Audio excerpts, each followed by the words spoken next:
America की धरती पर जब भारत के विदेश मंत्री एस जयशंकर पहुंचे तो ये सिर्फ एक दौरा नहीं बल्कि भारत की वैश्विक ताकत का प्रदर्शन था।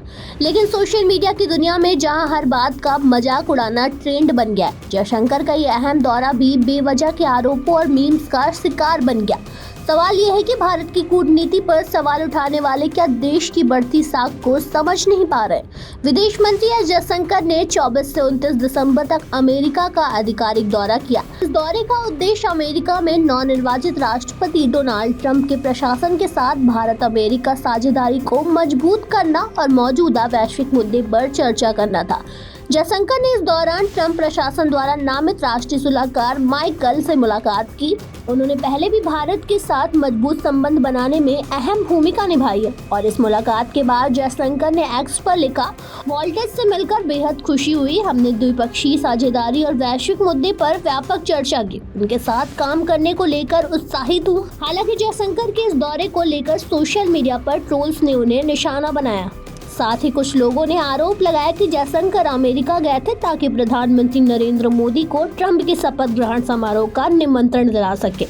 एक्स पर इस मुद्दे पर मीम्स और आलोचनात्मक पोस्ट की बाढ़ आ गई है, लेकिन जयशंकर के समर्थकों और विशेषज्ञों को मानना है कि आलोचना निराधार है। जयशंकर भारत के विदेश मंत्री के तौर पर अमेरिका गए थे, न कि किसी व्यक्तिगत निमंत्रण के लिए। उनके इस दौरे का मकसद भारत और अमेरिका के बीच रणनीतिक साझेदारी को मजबूत करना था। साथ ही आपको ये बता दें कि जयशंकर की पहचान एक करियर डिप्लोमेट के रूप में रही है। 2019 में विदेश मंत्री बनने से पहले वह विदेश सचिव और कई अहम पदों पर अपनी सेवाएं दे चुके हैं। उनकी कूटनीतिक क्षमताओं की तारीफ सिर्फ भारत ही नहीं बल्कि अंतर्राष्ट्रीय स्तर पर भी की जाती है। भारत और अमेरिका के रिश्ते पिछले कुछ वर्षों में मजबूत हुए हैं। यह कहना गलत होगा कि ये केवल प्रधानमंत्री मोदी के कार्यकाल में ही हुआ है। इन संबंधों की बुनियाद पिछले सरकारों के दौरान रखी गई थी और मोदी सरकार ने इसे और ऊंचाई तक पहुंचाया है। और अमेरिका आज भारत को एक मजबूत साझेदार के रूप में देखता है और दोनों देशों के बीच संबंधों में बराबरी का भाव है। सोशल मीडिया पर मजाक बनाने वाले लोग या भूल जाते हैं कि 140 करोड़ की आबादी वाला भारत अब वैश्विक मंच पर एक महत्वपूर्ण खिलाड़ी है।